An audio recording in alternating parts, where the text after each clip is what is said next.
My dear friends, welcome to Rajashekhar classes on applied data science with Python. This is lecture number 9. In this lecture, we will try to understand for loop. The for loop in Python is used to iterate over sequence. In this context, sequence means that may be list, that may be tuple, that may be string. In future classes, I will discuss about these sequence structures. Now, we will try to understand syntax of for loop. For val in sequence. In this context, sequence may be list, sequence may be tuple, sequence may be string. Means you can take values from list, you can take values from tuple, you can take values from string, in the sense you can take characters from string, isn't it? This is body of the for loop. Just we already discussed that indentation mechanism. According to that, you can write code. Here val is the variable that you can takes the value item inside sequence. Inside sequence means you can take values from list, tuple, string. Loop continues until we reach last item in the sequence. As I told you, it follows indentation mechanism. The body of for loop separated from the rest of the code using indentation. Anyway, we will analyze all those things. Now let me take one simple example. This is a list. In this list name is bikes, TVS, Suzuki, Splendor. For X, this is variable. For val in list, here that may be list, that may be tuple, that may be string. Here in this context, we are considering list. Now, X in bikes means first, which one will it take? X will take first TVS, print X. Therefore, what will it print? It will print TVS. What is the body of this one? This is the body. In this body of for loop, you have only one print statement. Now, after that, where will it go? Again, X will go to the next item in the list, Suzuki. X in bikes means print X. What will it print? It will print Suzuki. Next, where will it go? It will go to the next item. After printing that, after Suzuki, your X will take Splendor, isn't it? Therefore, print X means it will print Splendor. As all the items are completed, now this for loop will be terminated. That's what it says. This loop continues until we reach last item in the sequence. Here last item in this context, sequence means list. In this list, last item is Splendor. After reading Splendor, that for loop this condition will be terminated. Therefore, for loop will be terminated. Now, we will try to understand with one more simple example. Here, just see for X in apple.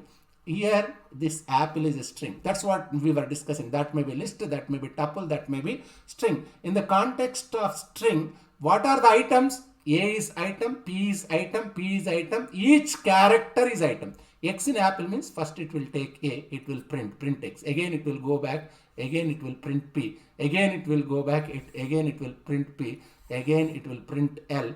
Again it will go back E, it will take E. E will be printed. Again, after E, there are no other items. This is part of syntax. This is a column, isn't it? As all the items in string is completed, for loop will be terminated after displaying apple, isn't it? Now, where will I go? Now, let me take another list here. In this list, cities. This list name is cities. Kukatpalli, Lingampalli, RCpuram. I do some Amirpet, Balnagar. I kept some names. Iterate over the list using index.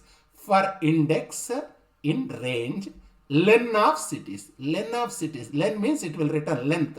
Whose length? It's a length of this particular list. 1, 2, 3, 4, 5. Therefore, what will it return? It will return 5.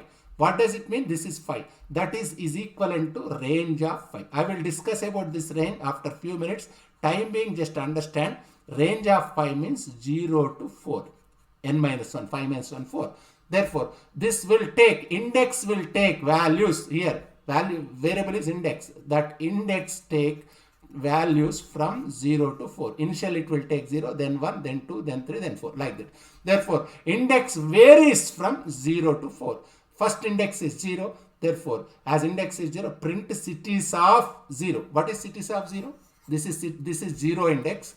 This is cities of 0. This one is cities of 1.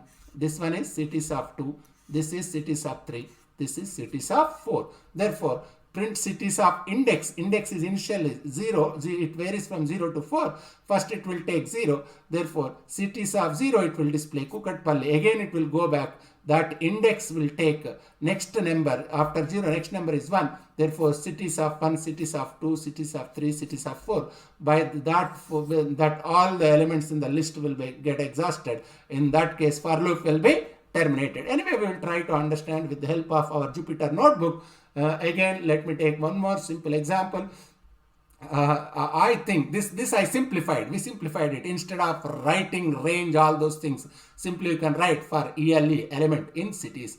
ELE in cities means first we'll take, here we are not using any cities of 0, cities of 1 like that. It is simple. ELE first will take Kukatpalli, then it will take Lingampalli, then it will take RC Puram, then it will take Amirpet, then it will take Vale. I can say it is simplified. It's simplified code. You will get same output. You will get the same output like my previous program, but it is more simplified form of previous program. Now we will try to understand range function. Its syntax you must remember. It takes 3 arguments: start, stop, step. Start is optional, isn't it? An integer number specified at which position to start. Where you have to start range. By default it will take value 0. Stop, it is required. It's required. Start and step, these are optional, but this one is mandatory. Which one is mandatory? In the range function, stop is mandatory, whereas start step is optional. Anyway, we will try to understand with simple examples. Let me say, if you want to create a sequence from 2 to 6, I must say start, I must say 7. If you want till 6, if I keep 7, it will give to 7 minus 1. 7 minus 1, 6. If I keep here 8, it will give 2 to 7. If I give 10 here, 2 comma 10 means it will give numbers from 2 to 9. Therefore, 2 comma 7 means it will generate number 2 to 6. If you want, you can print. Just see, for I is a variable, in is a keyword, in range of 2 comma 7. What does it mean?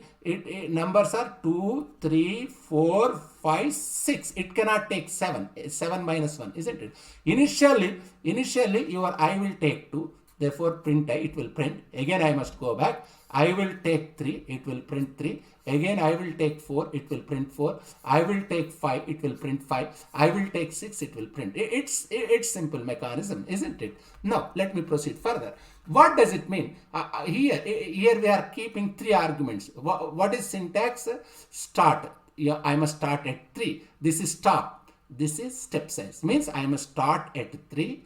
How much I must increment it by step size means I must increment 3. 3 plus 3, 6. 6 plus 3, 9. 9 plus 3, 12. 12 plus 3, 15. 15 plus 3, 18. Isn't it? Stop index is 19. Even if you want to keep one more, if you increase 18 plus 3 means what? 21.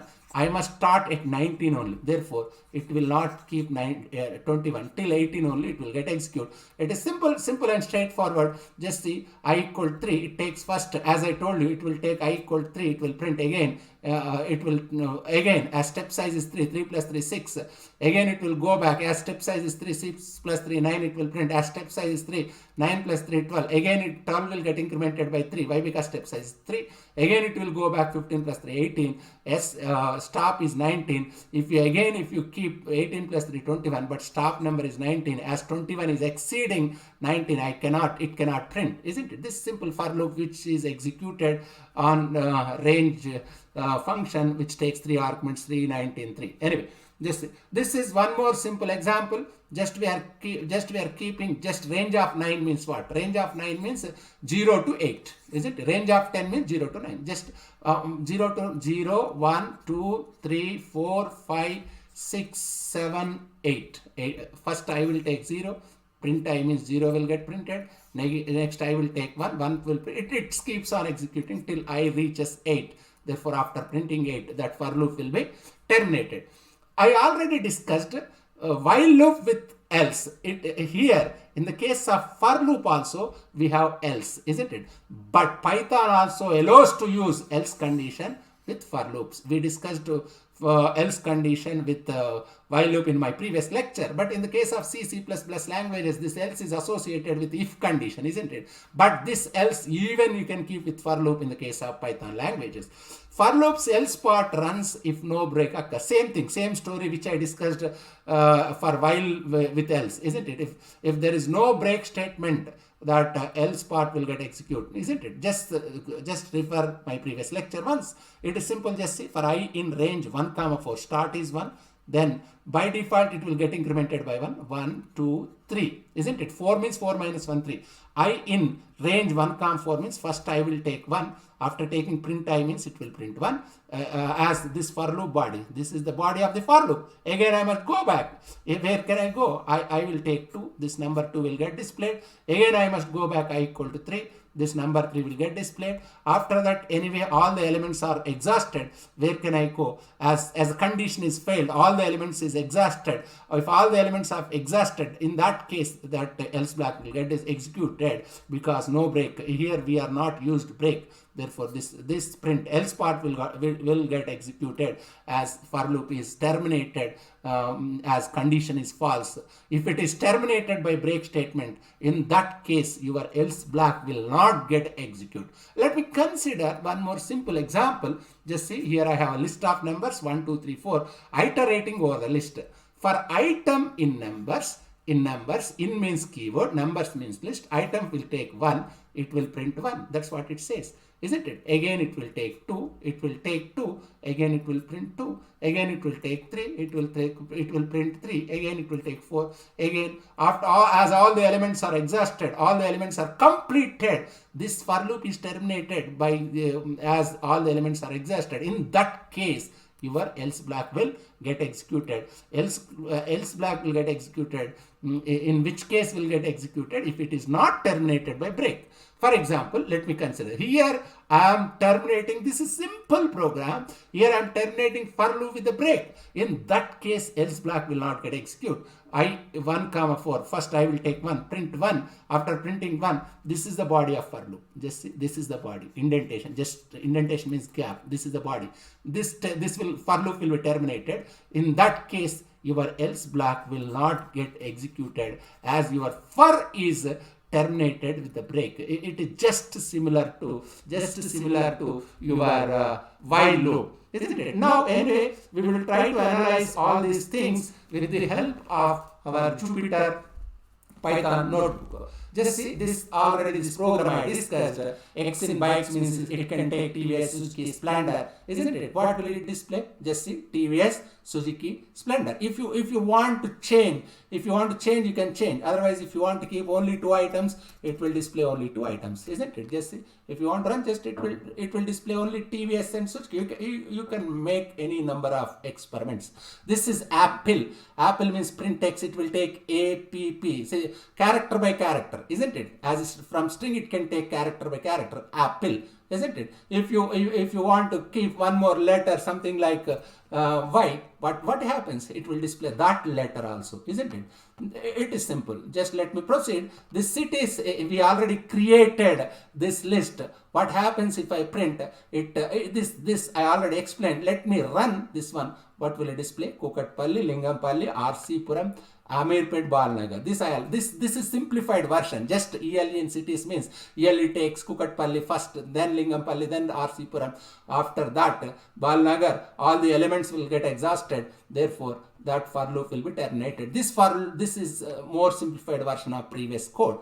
For I in range 2 comma 7 means I already told 2 to 6 it will take n minus 1 printf. First I will take 2, 3, 4, 5, 6. Therefore, in output screen, what will you get? You will get 2, 3, 4, 5, 6. You will get 3, 19 comma 3. This also, this is stop, this is increment. Therefore, it will get incremented by 3. Every time it is getting incremented by 3. If you want to change this increment, even you can change. Let me say if I 2, this output will change. This is 3 plus 2, 5, 5 plus 2, 7. Like you can make n number of experiments. Range 9 means what? Range 9 means range 0 to 8. Therefore, I am printing all the numbers from 9 means 0 to n minus 1, isn't it? Therefore, what will it print? It print 0 to 8. Range 1 comma 4 means what? This is for with else. This will take 1 to 3. After printing, this for loop will be terminated. After terminating, which one will get displayed? Else block will get displayed. Why? Because this for loop is not terminated by break statement. If it is terminated by break statement, in that case while loop else part will not get displayed. Here also else part is displaying, but the reason here also this for loop is not terminated by break statement, but whereas here your for loop is terminated by break. In that case it will not display your else part, only it is displaying that for part. It is simple and straightforward. Anybody can understand. Just go through all these points. If you have any difficulty, just keep a simple comment so that we will try to discuss. Thank you very much.